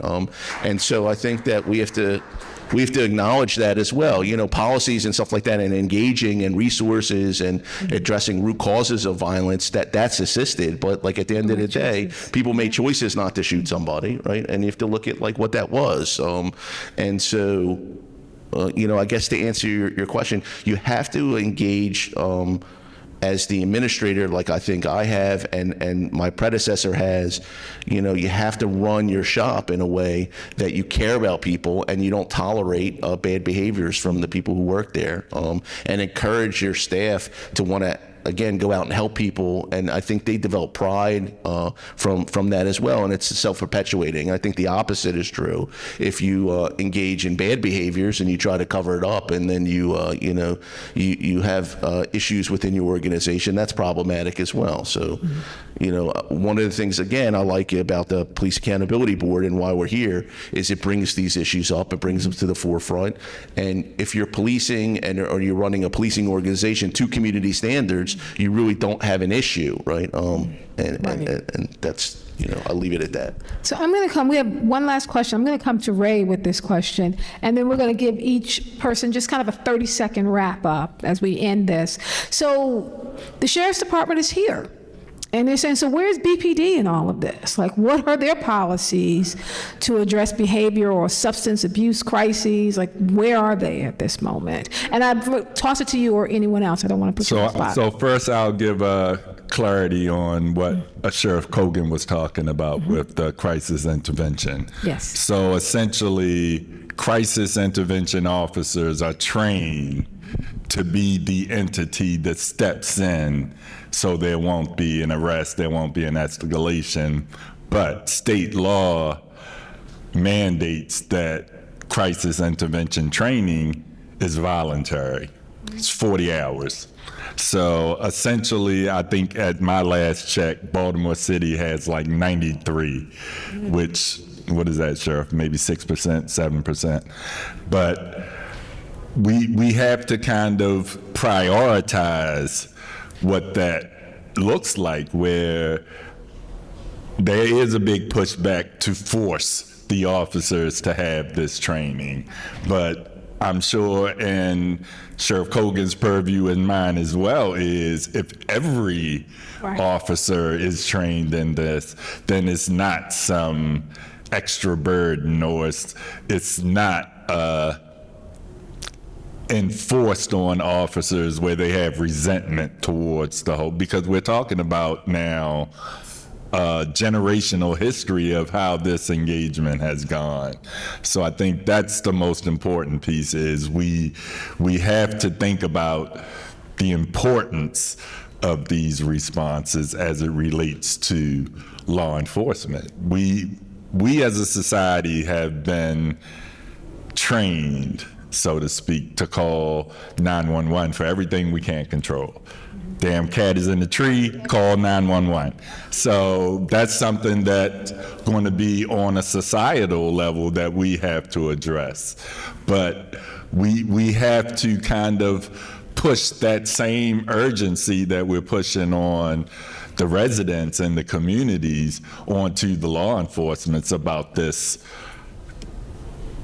I hate saying the word crisis, because my goal in all of this is to address these issues proactively before they come a crisis. So I think just in the marketing and promotion of how we're going to engage in it, we're already having these messaging issues. So like Davon said, it's about divest, invest. You can't convince me that we have half as many homicides and non-fatal shootings, so we still need $600 million to address law enforcement. Now we should be investing those funds to take some of the burden off law enforcement while the numbers are down, and we can focus on a broader area.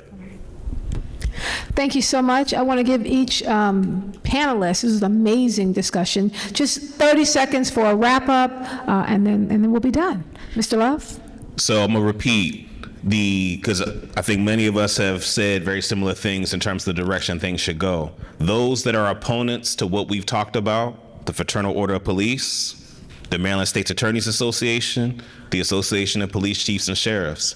So if you want to hold folks accountable when you're assessing people who are running for office or people that are going for official positions, I would say the litmus test as to whether they're on our side is the extent to which they will be opponents of those three forces that I mentioned. Because as a matter, like even the policy we just talked about in terms of requiring officers to take those de-escalation classes, it is those forces that are pushing back against those kinds of requirements. So everyone should know those are the forces that are in our way of the things that all of us have said today. Thank you, Davon Love. Mr. Kelly? So I just want to reiterate to recognize the moment we're in, and we have to kind of elevate ourselves into this process, and it's not because we don't trust the police as much as we are trusted by the people that are having these incidents. So once again, it has always been up to us to address our communal problems. But now we have this opportunity, it's this generational moment where essentially we have local control of this police department for the first time in 160 years. Yeah. So like Davon said, we need to make sure that our elected officials are in line with the way we see this trajectory going and recognize that when we go to the polls. Thank you so much. Adrian Bridenstine? Just building off of what each of them just said, I agree. I think now is an opportunity, now is a moment to be calling for what we've been hearing, which is the alternative to a police response, which is a community response. Just because our budget reductions and there's talk, the rhetoric at the national level, I think this is the time to put the, pedal to the metal more than ever, and just don't be deterred, I guess would be what I would say, by all the stuff that's happening and potential budget cuts coming both locally and at the state level. Keep calling for what you want, and call 988 if you need help with anything, as a reminder. Thank you so much. Adrian, and then Sheriff Kogan. Yeah, so I think that the community response will be the best response to solve this issue. And I think we really are in a moment where we need to contrast what's happening in D.C. and what's happening. I think you brought this up with President Trump and his agenda, and look at how we want to be in Baltimore. We want to be safe, but we want it to be through the community. We don't want to be lose all our rights and have an occupation and North Korea is pretty safe too, but that's not where we want to live. So I think, we have to look at that. And then my final word is that whether it's on the federal level or the state level or the local level, the most powerful branch of government is the fourth branch, which is we the people. And there's nothing more frightening to those in power when people come together and rise up and demand what we want from them. We elect them, we can unelect them. This government belongs to us on all three levels. Thank you so much. I'm Dr. K. I'll pass it back over.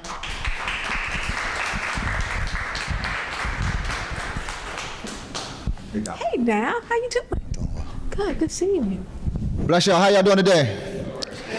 My name is Kaylin Young. I'm the Deputy Director of the Baltimore City Office of Equity and Civil Rights, and I'm here to wrap us up and close us out with a call to action. So there's a few things that are on the chairs. I want everybody to walk out with them, and I'm gonna give you some action items. Number one, you see this document, this blue document. This is the police accountability process. What I'd like for you to do is take a picture of it and post it to your social media, so that way somebody in your network can have access to this information. They're not going to get it unless you post it. The second thing is this QR code. These QR codes are magnetic. Put them on your refrigerator, put them on the back of your car, so that way somebody in your community, somebody walking through your space can have access to this information. The third thing, this brochure. Same spiel. Put it somewhere prominent, share it with somebody so they can have access to that information. Additionally, while you're at that, please go to the website at these QR codes, so that way you can find information on, number one, how to join the board. There are vacancies currently on the board. We are looking for members to step up and do this work. You showing your face and your presence here today demonstrates that you see this as important and you've stayed all the way to the end. So please, if you are interested in joining the board, please reach out to us. Chair Turner would love to have your service. At that link, you'll also find information to attend meetings and indeed all the other engagement opportunities that's going to be coming. We're working on a symposium to bring together all the police accountability boards during Civil Rights Week, which is going to be this third week of October. That's going to be a really big and good one that I think y'all will find a lot of value from if you're interested. While I'm up here, I just want to also give a special thanks to our panelists. Can we show some love to our panelists?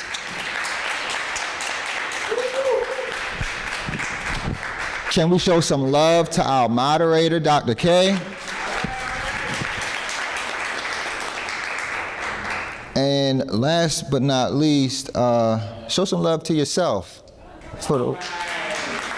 Why not? And with that, I think that's it. Am I the last person? Nope, I'm passing it to the chair. I'm gonna pass it to the chair. Thank you all, and be blessed. Mr. Chair. All right, now thank you, Deputy Director Young. And then once again, I want to give one more round of applause for our panelists and for our moderator as well. When I say I came here for a spirited discussion, I wanted this collection of amazing pioneers and folks within community that are doing great work to deliver, and they did just that. So thanks again for the input. Thanks again for the strategic display of questions and then the answers. And so I feel like I've going to be leaving here with more of a well-informed, solution-driven mindset. Now, how about you all? So as we draw our town hall to a close, I wanted to express my gratitude to each of you for your willingness to engage in such meaningful conversation today. It's not always easy to navigate issues surrounding health and policing, but your openness and commitment reflect a profound desire for change. We've explored ideas, shared stories, and built connections that can serve as the foundation for collaborative efforts moving forward. Remember, change does not happen overnight, but it begins with the seed of understanding we've planted today. I challenge each of you to take what you've learned here and share it with others, as Deputy Director mentioned earlier. Become ambassadors for the compassionate approaches we've discussed, and to reach out to your networks, share your insights, and advocate for the changes we wish to see in community. So, without further ado, I'll go ahead and call for a adjournment of this panel discussion and meeting today. Do I have a motion to adjourn? Okay, so seconded, definitely. Thank you all.